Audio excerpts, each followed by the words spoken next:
기독교 영화 중에서 최고의 영화로 손꼽히는 영화가 있다면 신의 약단은 아닙니다. 근데 벤허라는 영화입니다. 1959년도에 개봉이 된 영화입니다. 그런데 요즘에도 가끔씩 여러 채널에서 이 영화가 방영이 되고 있습니다. 그럴 정도로 이 벤허라는 영화는요, 굉장히 훌륭하고 굉장히 좋은 영화입니다. 원래 이 영화는 벤허라는 책을 영화화한 것입니다. 그 벤허라는 책은 누가 지었냐면 루 웰레스라는 사람입니다. 이 사람이 벤허라는 책을 지었는데 이 벤허라는 소설책을 짓기까지 굉장히 은혜로운 에피소드가 있어요. 그거에 대해서 간단하게 말씀을 드릴게요. 원래 이 웰레스라는 사람은요, 무신론자예요. 어떤 신도 인정하지 않는 무신론자였어요. 더 나아가서 이 사람은 기독교인들을 굉장히 못마땅하게 여기는 사람들이었어요. 그래서 이 기독교인들이 말하는 모든 이야기가 거짓말이라는 것을 증명하고 싶은 그런 마음을 먹게 돼요. 그래서 그가 이 기독교와 관련된 많은 자료를 수집했고 또 이 기독교인들이 말하는 이야기가 거짓말이라고 증명하기 위해서는 이 기독교인들이 읽는, 접하는 경전이었던 성경을 볼 수밖에 없었어요. 그래서 이 사람은 이 기독교인의 이야기가 거짓말이라는 것을 말하기 위해서 성경을 읽기 시작했어요. 그래서 몇 주 지나자마자 그에게는 놀라운 변화가 일어나게 됐어요. 어떤 변화냐? 더 이상 자기 마음에서 그리스도를 부정할 수 없는 생각이 들기 시작한 거예요. 그리고 그 자리에서 무릎 꿇고 이렇게 고백했대요. 당신은 나의 왕, 나의 하나님이십니다. 여러분, 이건 누구의 고백과 참 비슷하냐면 의심 많았던 도마의 고백과 굉장히 비슷해요. 그가 똑같은 고백을 한 거예요. 나는 지금까지 기독교인들의 이야기가 다 거짓이고 성경의 이야기가 다 거짓이라고 생각했지만 그게 아니라는 것을 이제 깨달았다라는 거예요. 그러고 나서 이제는 그리스도를 증거하기 위해서 자기가 노력해야겠다고 마음을 먹어요. 그래서 쓴 책이 바로 벤허라는 아주 훌륭한 책인 거죠. 여러분, 그렇다면 그리스도를 부정했던 그 사람이 이렇게 그리스도를 인정할 수밖에 없는 사람으로 변화되게 된 그 이유는 과연 무엇일까요? 이미 여러분에게 말씀을 드린 대로 바로 성경, 하나님의 말씀이 바로 그의 인생을, 그의 가치관을 그렇게 놀랍게 변화시키게 되었다라는 거예요. 오늘 우리가 본문을 통해서 살펴볼 이야기도 마찬가지예요. 하나님의 말씀을 통해서 변화가 일어났고 하나님의 말씀을 통해서 믿음을 갖게 된 베레아 사람들에 대한 이야기를 소개하고 있습니다. 그러므로 오늘 말씀을 통해서 저와 여러분 모두가 하나님의 말씀 안에 얼마나 놀라운 능력이 있는지를 한 번 더 확인하시고, 그래서 여러분 모두가 그 능력의 말씀을 사모하고 날마다 그 능력의 말씀을 붙잡고 살아갈 것을 저와 여러분 모두가 함께 다짐하고 약속하는 그런 시간이 되었으면 합니다. 오늘 본문의 배경은 베레아라는 지역에서 있었던 일들입니다. 그러면 이 베레아는 어떤 곳일까요? 데살로니가에서로부터 80km 떨어진 곳입니다.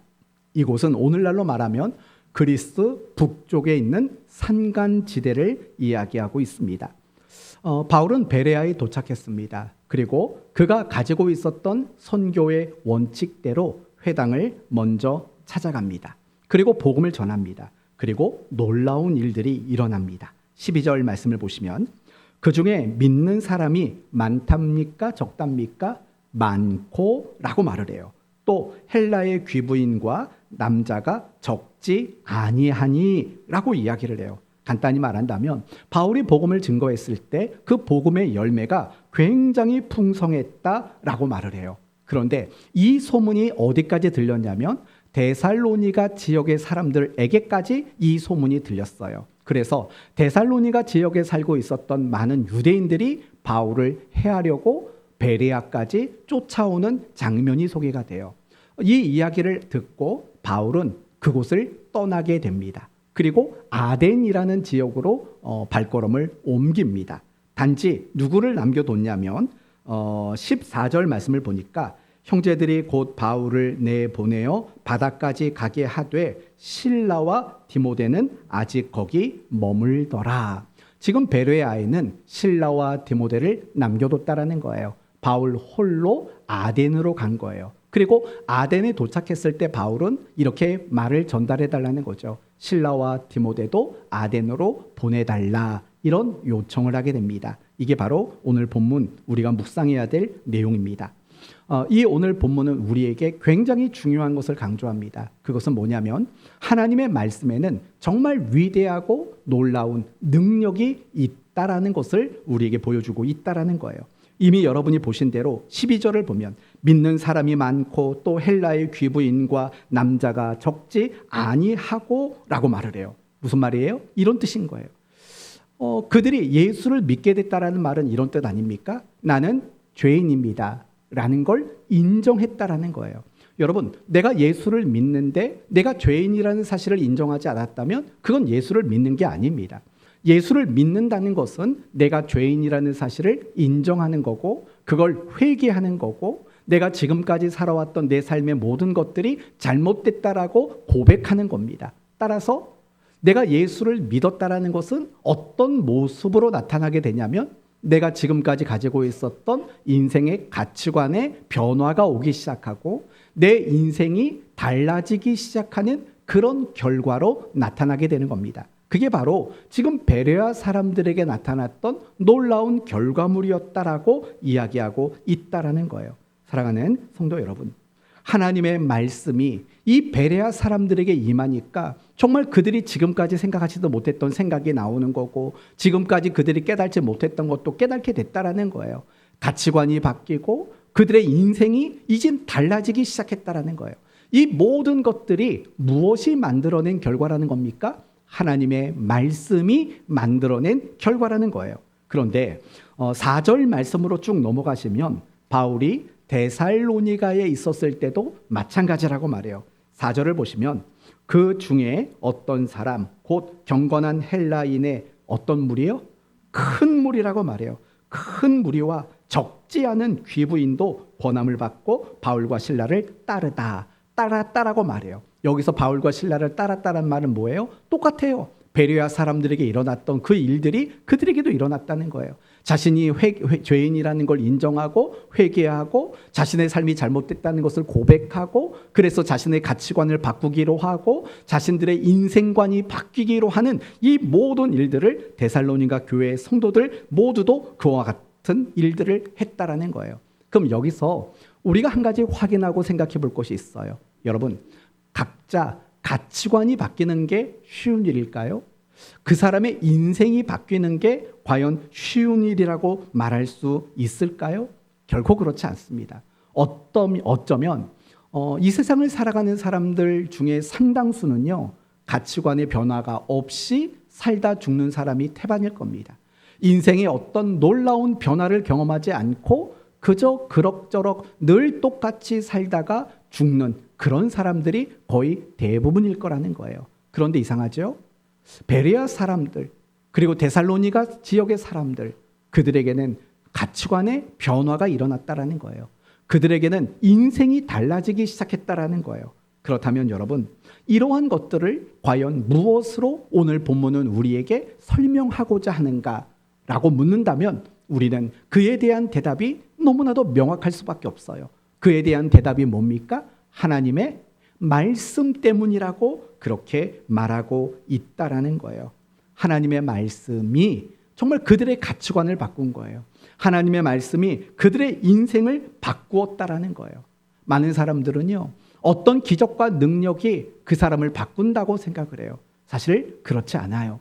여러분, 바울이 지금 베레아에 도착해 있고 그 전에는 데살로니가에 있었어요. 퀴즈. 그럼 데살로니가에 가기 전에는 어느 지역에 있었을까요? 여러분이 너무 잘 아는 지역이죠?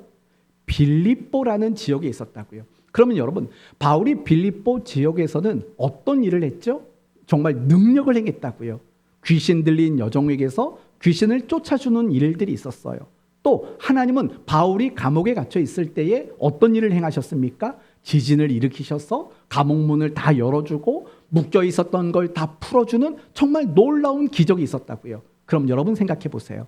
그러면 빌립보 지역에서 그런 기적과 능력이 나타났다면 그곳에서 예수를 믿고 가치관의 변화, 인생의 변화가 찾아온 사람들이 굉장히 많아야 되잖아요. 그런데 많았을까요? 그렇지 않았어요. 루디아가 있었고요.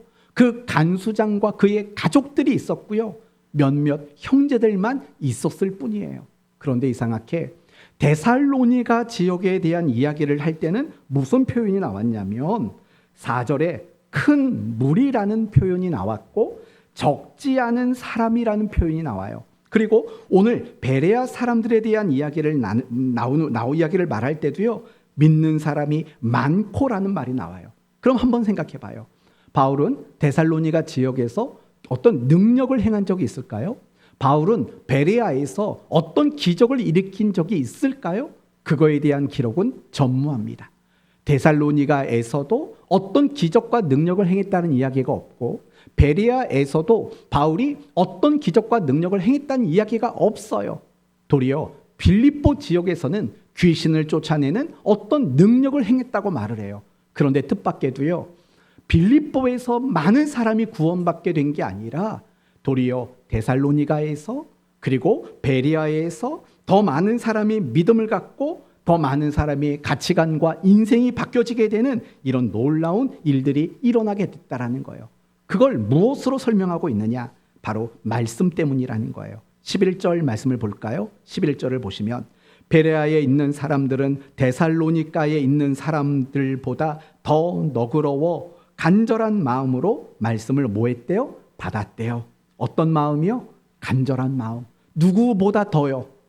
데살로니가 교회 성도들보다 더 간절한 마음으로 말씀을 받았대요. 근데 거기서 끝나지도 않아요. 그 다음이 뭐예요?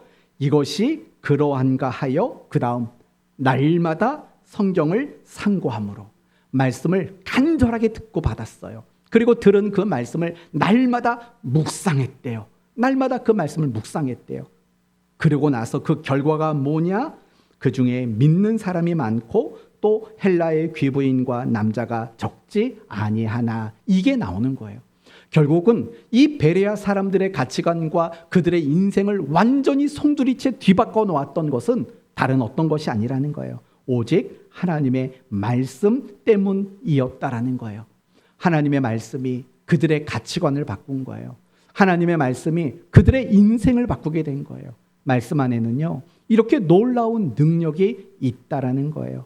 오늘 본문을 통해서 하나님은 우리가 바로 그 점을 보기를 원하고 있다라는 거예요. 그래서 히브리서 4장 12절 말씀 여러분이 잘 아시는데 좀 복잡하고 어려운 말씀이 나와요. 이런 말씀이죠.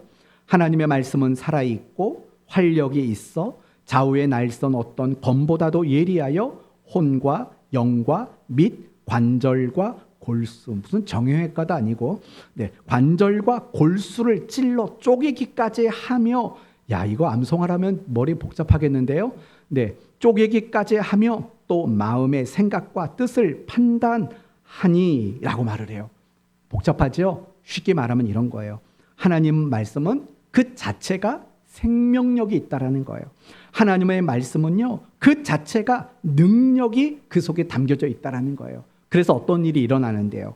로마서 10장을 보면 하나님의 말씀을 들음으로 믿음이 생긴다고 말하는 거예요. 우리가 말씀을 들으면 믿음이 생겨요. 말씀을 들으면 그 믿음이 자라가요. 왜 그런 줄 아세요?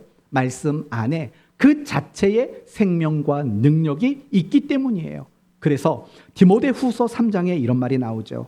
너는 배우고 확실한 일에 거하라. 성경은 너로 하여금 그리스도 예수 안에 있는 믿음으로 말미암아 구원에 이르게 하는 지혜가 있게 하느니라. 모든 성경은 하나님의 감동으로 된 것으로 교훈과 책망과 바르게 함과 의로 교육하기에 유익하니 이는 하나님의 사람으로 온전케 하며 모든 선한 일을 행하기에 온전하게 하려 함이라. 이렇게 말을 해요. 무슨 말인지 아세요? 하나님 말씀은 우리에게 믿음을 가져다 줘요. 그래서 하나님의 말씀은 우리를 구원에 이르게 만들어요. 그래서 하나님의 말씀은 구원받은 우리를 구원받은 사람다워집도록 만드는 능력이 그 속에 담겨져 있다라는 거예요. 이제 이 이야기를요, 여러 가지 측면으로 또 설명을 해볼게요. 제가 사도행전을 강의하면서 예전에 한번 말씀드렸던 거예요. 한국 교회를 예를 들어볼게요. 우리 대한민국은요, 정말 유례 없는, 전 세계에서 유례를 찾아볼 수 없는 그런 놀라운 부흥의 역사를 경험했어요. 그게 뭐냐? 평양 대부흥 운동이에요. 이 평양의 대부흥 운동의 진원지는 어디냐? 바로 평양의 장대연 교회라는 곳이에요. 그러면 이 교회는 어떻게 세워졌느냐를 생각해 보면요, 우리는 놀라 자빠질 수밖에 없어요. 토마스 선교사님이 1866년에 우리 조선 땅을 밟게 돼요. 그런데 이 조선 땅을 밟자마자 순교를 당해요. 토마스 선교사님은요, 조선에 와서 복음을 전하지를 못했어요. 그러나 그분이 하신 아주 역사적인 사건이 하나가 있어요. 뭐냐? 성경을 가지고 왔다라는 거예요. 우리 조선인들을 위해서 한자로 된 성경을 자기가 준비를 해서 가지고 왔어요. 그런데 안타까운 건 그 성경도 다 빼앗겨서 불타고 말았어요. 그런데 그 성경을 불태우는 사람 중에 박춘권이라는 사람이 있는데, 이 사람이 성경 3권을 슬쩍 했어요. 근데 관아에서 무슨 얘기가 나오냐면, 이 서양인이 갖고 온 책을 소지하고 있는 사람은 죽이겠다고 말을 하는 거예요. 얼마나 깜짝 놀랐겠어요. 그래서 이 박춘권이라는 사람이 그 당시 13살짜리였던 최치량이라는 아이에게 이 성경을 슬쩍 줘버려요. 그러니까 이 아이가 이걸 가지고 집에 가는 거죠. 그런데 이 어머니가 그걸 보고 기겁을 하는 거죠. 왜요? 서양 사람이 갖고 온 물건이잖아요. 그래서 그걸 누구에게 주냐면 박영식이라는 사람한테 갖다 줘요. 그러니까 이 사람은 그냥 이걸 어떻게 했냐면 한 장 한 장 다 뜯은 거예요. 뜯어서 도배지를 쓴 거죠. 그렇게 도배지에 쓰여 있는데 심심하면 누워있다가 눈에 들어오는 거 읽었어요. 그러다 보니까 그 마음에 뭐가 찾아왔냐면 믿음이 찾아온 거예요. 그래서 그 도배지로 붙여진 성경을 읽다가 그 사람이 믿음이라는 걸 가지게 돼요. 그리고 또 재밌는 건 뭐냐면 그 13살 먹었던 최치량이라는 사람이 나중에 커서 이 박영식의 집을 사요. 그 집을 사서 뭐 하냐면 여관으로 만들어요.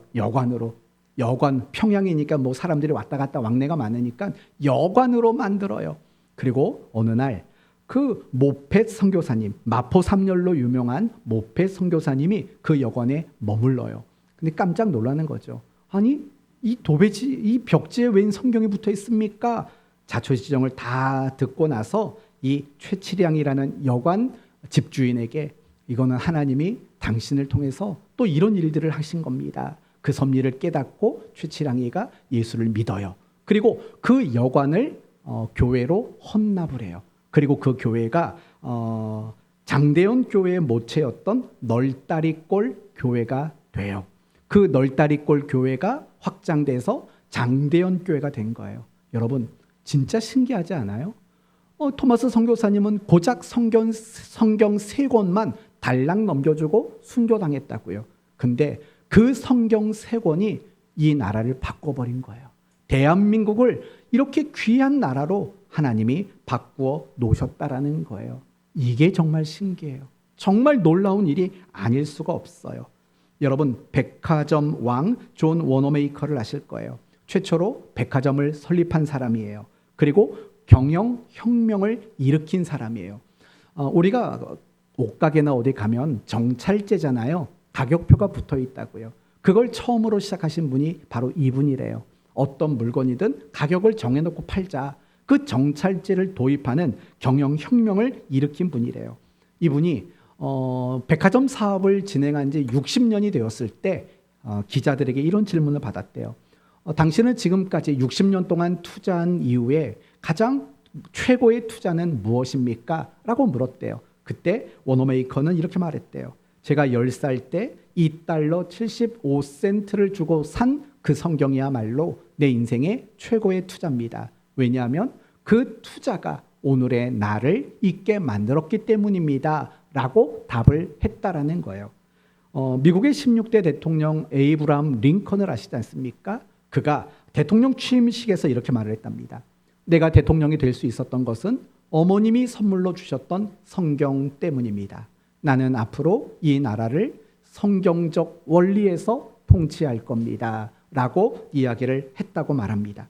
여러분, 제가 여러분에게 이런저런 이야기를 반복하는 이유는 무엇인지 아십니까? 하나님의 말씀은 그냥 책이 아니라는 거예요. 하나님의 말씀은 단지 어떤 경전에 불과한 책이 아니라는 거예요. 하나님의 말씀은요, 우리가 보기에는 다양한 단어들의 나열처럼 보이는 거지만 사실은 살아있어요. 하나님의 말씀은 살아있고요. 그 하나님의 말씀은 그 사람의 모든 걸 알아요. 그리고 그 사람의 가치관을 움직이고 그 사람을 인생을 바꾸는 놀라운 능력을 가지고 있다라는 거예요. 하나님의 말씀은 죽은 영혼을 살려내요. 하나님의 말씀은 교만한 사람을 겸손하게 만들어요. 하나님의 말씀은 무식한 사람을 지혜롭게 만들어요. 그 사람의 가치관, 그 사람의 인생, 이 나라의 운명 모든 걸 다 바꾸는 거, 그게 바로 하나님의 말씀이라는 거예요. 그러므로 성도 여러분, 저는 여러분 모두가 그걸 확신했으면 좋겠어요. 아예 그냥 교회 다니는 사람 뭐 집집마다 하나씩 있는 책 아니야? 이 정도가 아니라 정말 하나님의 말씀은 정말 생명력 있고 하나님의 말씀은 나의 모든 것을 변화시킬 수 있는 능력 있는 말씀이다. 이런 확신이 저와 여러분 모두에게 있게 되기를 바랍니다. 만약에 목회자인 제가 말씀에 대한 확신이 없다면 그게 더 이상 설교일 수 있겠습니까?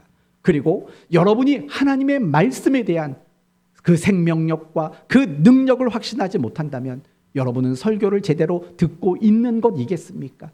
그래서 우리 모두는요, 하나님의 말씀이 생명력 있고 하나님의 말씀이 능력 있다라는 이 확신을 한순간도 놓치지 않는 여러분 모두가 되시기를 바랍니다. 그런데 여기서 우리가 주의해야 될 게 있어요. 그게 뭐냐? 하나님의 말씀은 생명력이 있고 능력이 있어요. 그러나 그 능력이 모든 사람에게 나타나지는 않는다라는 거예요. 적어도 오늘 본문의 베레와 사람들에게 그리고 데살로니가 사람들에게는 말씀이 능력으로 나타났어요. 그러니까 그들의 가치관이 변했고 그들의 인생이 바뀌기 시작했잖아요. 그런데요, 이제 베레아의 사역을 마치고 바울은 아덴으로 가요. 그 아덴에서도 똑같은 말씀을 전해요. 그런데 뜻밖의 일이 일어나요. 34절을 한번 보시겠어요? 34절 보시면 몇 사람이 그를 가까이하여 믿으니 됐어요. 더 볼 필요도 없어요. 바울이 하나님의 말씀을 증거하고 복음을 전할 때 얼마만큼 믿음을 갖게 됐대요? 몇 사람이래요? 몇 사람이. 고작 몇 사람만 그 말씀의 능력을 경험하게 되었다라고 말을 해요. 아까 말한 대로 바울이 빌립보 지역에서 복음을 전할 때도요, 그렇게 많은 사람들이 말씀의 능력을 경험하지를 못했어요. 루디아, 간수장, 그리고 그 밖에 몇몇 형제들 말고는 빌립보에서도 말씀의 능력을 경험한 사람이 많지 않아요. 그러나 베레아에서는 많은 사람들이, 데살로니가에서는 적지 않은 무리들이, 큰 무리들이 이렇게 말할 정도로 말씀에 대한 능력이 굉장히 많이 경험되어졌다라는 거예요. 그럼 우리는 이 고민을 가져야 돼요. 도대체 왜 베레아와 데살로니가에서는 말씀의 능력이 그렇게 풍성했는데 아덴에서는 고작 몇 사람, 빌립보에서도 그렇게 많지 않은 사람에게만 말씀의 능력이 나타난 이유는 도대체 뭘까라는 거죠.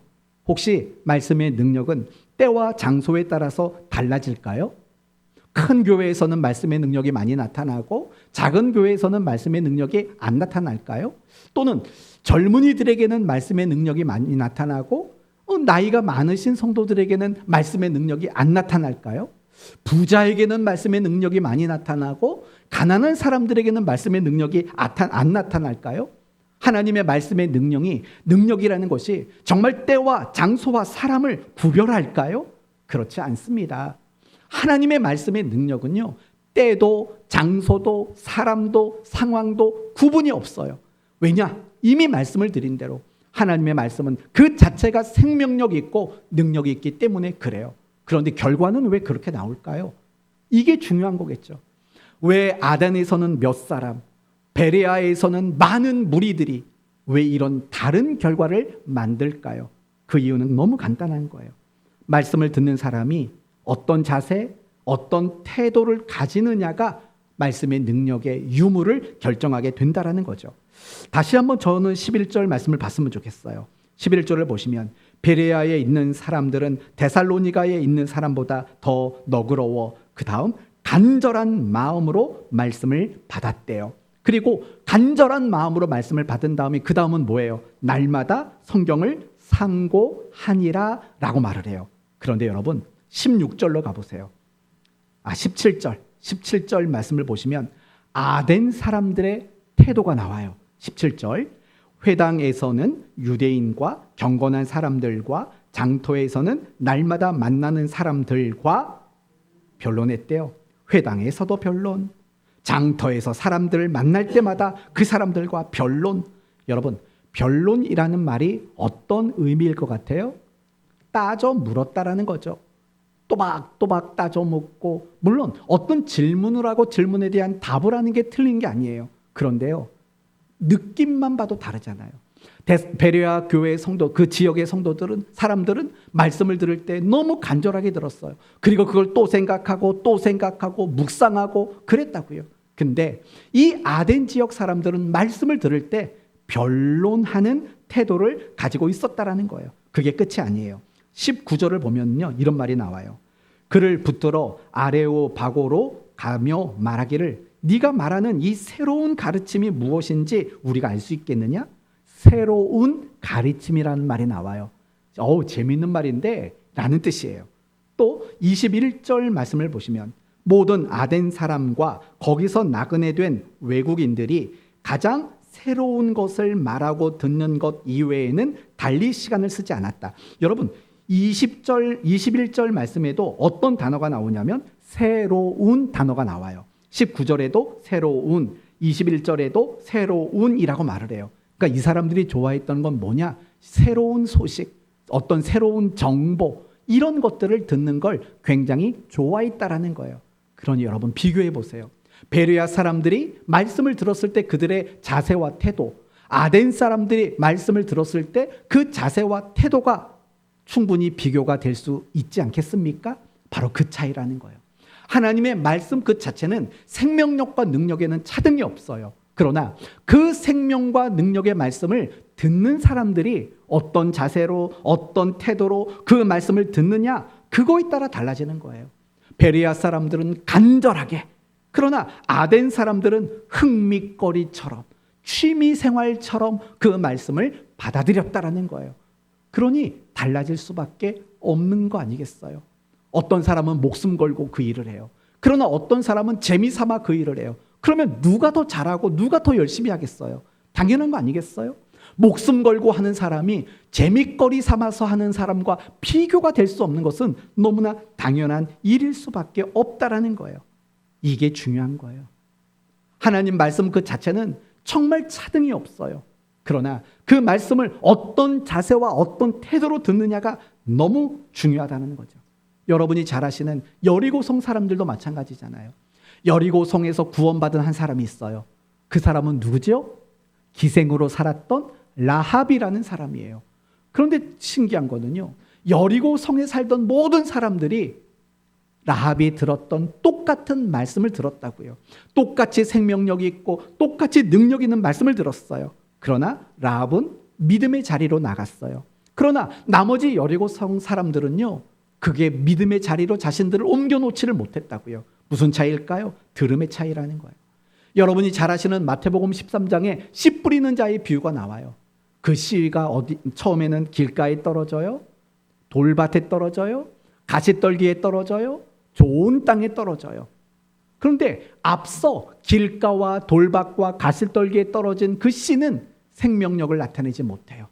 첫 번째 길가는 새들이 와서 먹어버렸고, 돌밭은 뿌리가 좀 나다가 열기에 죽어버렸고, 가시떨기는 싹이 좀 나다가 가시 기운에 막혀 또 죽어버렸어요. 그러나 마지막 좋은 땅은 30배, 60배, 100배의 결실을 했다고 말을 해요. 그 차이는 무슨 차이일까요? 씨앗의 차이일까요? 어떤 씨는 좋아서 어떤 씨는 안 좋아서 그런 차이일까요? 아니에요. 어떤 마음으로 말씀을 듣느냐, 어떤 태도로 말씀을 듣느냐가 이 모든 걸 결정한다고 예수님은 그 비유를 설명하고 있다라는 거예요. 오늘도 똑같아요. 오늘 여러 명의 성도들이 예배를 드려요. 똑같은 목사, 똑같은 본문, 똑같은 설교 내용을 듣잖아요. 그러면 이 자리에 있는 모든 사람이 은혜를 받을까요? 그렇지 않아요. 어떤 사람은 이 말씀에 은혜가 되고 힘이 될 수 있어요. 그러나 어떤 사람에게 오늘의 이 말씀은 지루하고 재미없고 내 마음에 은혜가 되는 게 하나도 없는 분도 있을지도 몰라요. 그럼 그 뭐가 달라서 그래요? 말씀은 똑같잖아요. 그거는 여러분이 하나님의 말씀 앞에 어떤 자세와 어떤 태도를 가지고 있느냐가 이 모든 걸 결정하게 되는 거죠. 예를 들면 똑같은 음식이어도 누가 그 음식을 맛있게 먹겠냐고요. 배고픈 사람이 그 음식을 더 맛있게 먹는 거 아니겠어요? 배가 불러요. 그런 사람들이 어떻게 그 음식을 맛있게 먹냐고요. 똑같은 음식이라 할지라도 그것을 맛있게 먹느냐 그렇지 못하느냐는 그 사람의 자세와 상태, 태도에 따라 달라질 수밖에 없는 거죠. 그러면 중요한 건 이거죠. 그러면 하나님의 말씀은 그 자체가 생명이 있고 능력이 있어요. 우리에게 필요한 건 뭘까요? 올바르게 듣는 자세와 태도가 필요한 거예요. 그러면 올바르게 듣는다는 건 뭘까요? 눈 동그랗게 뜨고 볼펜 들고 집중해서 듣는 거일까요? 물론 그것도 필요해요. 하지만 올바르게 듣는다는 것은 정말 중요한 무엇인가가 전제되어 있는 상태에서 듣는 거예요. 그러면 그 무엇은 무엇일까요? 그 무엇이 뭐냐고요? 그건 바로 내가 이 말씀을 듣고 이 말씀대로 순종하겠습니다라는 전제가 담겨 있는 들음, 그게 바로 올바른 들음인 거죠. 여러분이 잘 아시는 사무엘상 3장을 보면 성전에서 살고 있었던 어린 사무엘의 이야기가 나와요. 어느 날 사무엘이 잠에 들었어요. 사무엘아, 사무엘아 부르는 거예요. 사무엘이 그 소리를 듣고 엘리 대제사장에게 가요. 부르셨어요? 안 불렀어. 부른 것 같은데 빨리 가서 자. 또 잠이 들었어요. 또 사무엘아, 사무엘아 하는 거예요. 부르셨어요? 안 불렀는데 너 왜 자꾸 그래? 가, 자. 또 부른 거예요. 부르셨어요? 아니, 안 불렀다니까. 잠깐. 만약에 또 그런 소리가 들리거든 이렇게 대답해 보렴. 네, 여호와여 말씀하옵소서. 주의 종이 듣겠나이다. 이렇게 대답하라고 알려줘요. 다시 사무엘아, 사무엘아 불러요. 그때 사무엘이 여호와여 말씀하옵소서. 주의 종이 듣겠나이다. 이렇게 대답을 해요. 근데 중요한 건 이 사무엘이 말했던 주의 종이 듣겠나이다라는 말이 중요한 거예요. 그게 올바로 듣는다는 말과 똑같은 말인데요. 그게 뭐냐?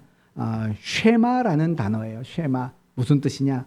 내가 귀로만 듣겠다는 게 아니에요. 마음으로 듣고 뭘 말하든지 나는 그대로 순종할게요 라는 의미의 들음이라는 거예요. 그게 바로 올바른 들음이라는 거죠. 그게 바로 베레아 성도들의 듣는 자세와 태도였어요. 그러나 아덴 사람들에게는 그런 자세와 그런 태도가 없었다라는 거죠. 길가, 돌밭, 가시떨기 그 안에서 그 씨앗의 능력이 나타나지 않는 것은 그런 마음으로 듣지 않았다라는 거예요. 여리고성에 살던 많은 사람들이 하나님의 말씀을 들었음에도 불구하고 라합과 같은 믿음의 열매를 만들지 못했던 것도 그런 마음으로 듣지를 못했어요. 하나님이 어떤 분이고 하나님이 행하신 일이 무엇이고 하나님이 앞으로 행하실 일이 무엇인가를 들었지만 그 들음이 그들의 마음에 두려움을 만들어내는 쪽으로 나갔지 믿음으로 그 말씀이 반응하는 그런 자세와 태도는 아니었다라는 거예요. 그러므로 성도 여러분, 우리에게 정말 중요한 것은 내가 말씀을 어떤 마음과 어떤 자세로 듣느냐, 그 태도가 정말 중요한 거예요. 올바른 들음이 있을 때 말씀이 내 안에서 정말 생명력 있게 역사하게 되는 것들을 우리는 경험하게 되는 거예요. 그래서 여러분이 항상 말씀을 들을 때는요, 그 사무엘과 같은 마음으로 들어야 돼요. 여호와여 말씀하옵소서. 주의 종이 듣겠나이다. 무엇을 말씀하시든지 제가 다 듣고 제가 마음을 다해서 그 그 말씀대로 살아보겠습니다. 바로 이게 올바르게 듣는다라는 말의 의미가 되는 거예요. 우리가 신앙생활을 오래 했죠. 신앙생활을 오래 하기만 했을까요? 말씀도 많이 들었어요. 그러나 우리가 말씀은 많이 들었지만 우리가 그 말씀으로 인해서 내 안에 생명력이 나타나고 내 가치관과 삶이 변하는 능력들을 경험하지 못하는 이유는 뭐냐? 사무엘이 말했던 그 고백의 모습이 없었던 거예요. 여호와여 말씀하옵소서 주의 종이 듣겠나이다 라는 이 마음, 그 마음을 집에 두고 오신 거죠. 그리고 여기서는 단지 귀로만 열심히 듣는 거죠. 그러다 보면 그 말씀이 내 안에서 생명력 있게 역사하고 내 삶을 변화시키는 그 놀라운 능력의 경험들이 우리에게 잘 일어나지 않게 되어진다라는 거예요. 지금 여러분은 그 마음 갖고 나오셨어요? 아니면 그 마음 깜빡하고 집에다 두고 나오신 건 아니십니까? 항상 여러분이 말씀을 들으러 나올 때는 그 마음을 챙겨 갖고 나와야 돼요. 주의 종이 듣겠나이다 라는 마음, 말씀하시면 내가 그 말씀대로 순종하겠습니다 라는 그 마음을 가지고 하나님 말씀 앞에 쓰셔야 돼요. 그리고 들으셔야 돼요. 그게 바로 올바로 듣는다라는 거죠. 그럴 때 어떤 일이 일어난다고요? 말씀이 내 안에서 정말 요동치고 말씀이 내 안에 생명력 넘치고 하나님의 말씀이 내 생각을 허물고 내 감정을 무너뜨리고 나의 헛된 욕심들을 깨부수고 말씀이 나를 바른 길로 인도해 나가고 말씀이 나를 다시 세우게 되는 이런 놀라운 역사들이 우리 안에도 일어나게 되는 거예요.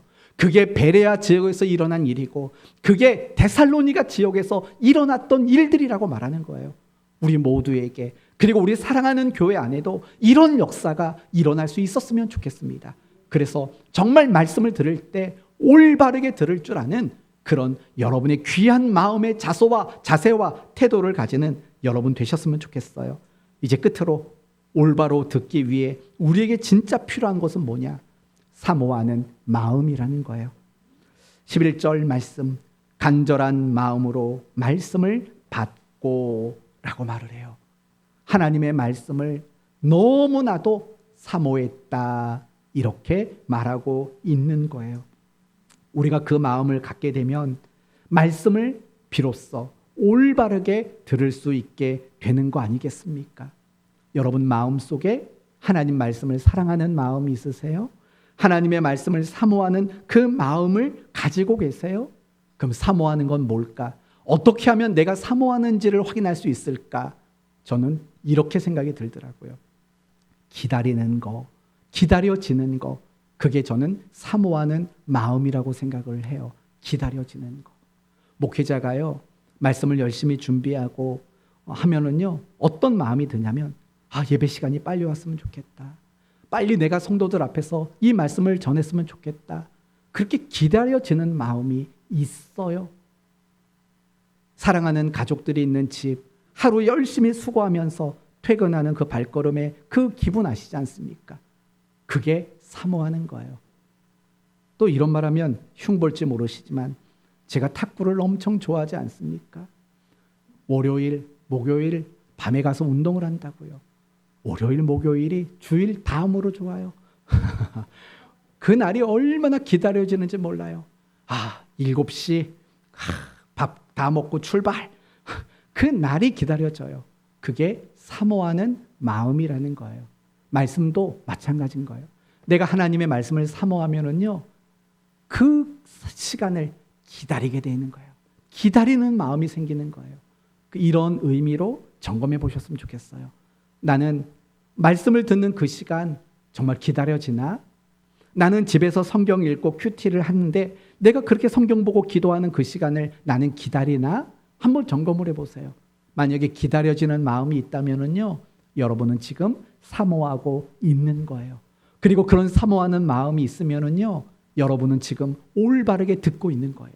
그리고 올바르게 듣고 있는 여러분 안에는요, 지금 말씀이 생명력 있게 역사하고 있을 거예요. 그래, 맞아. 내가 이렇게 살아야지. 맞아. 내가 이렇게 사는 건 옳지 않았어. 내가 이제 이렇게 살기로 나는 다짐할 거야. 이런 생명의 역사가, 능력들이 일어날 수밖에 없는 거예요.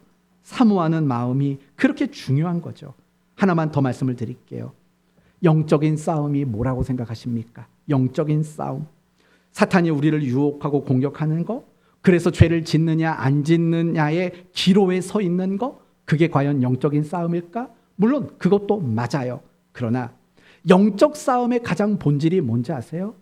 하나님 말씀을 사모하느냐 그걸 잃어버리냐의 싸움이에요. 우리가 성경을 읽다 보면 영적인 싸움이 소개되는 첫 번째 사건이 있어요. 그 사건이 뭔지 아시죠? 아담과 하와의 선악과 사건이에요. 하나님은 아담과 하와에게 뭐라고 말하냐면 이 선악을 알게 하는 나무의 열매는 절대로 먹지 말아라 라고 말을 해요. 그러나 반대로 사탄이 와서 뭐라고 말하냐면 이거 먹어도 죽지 않아.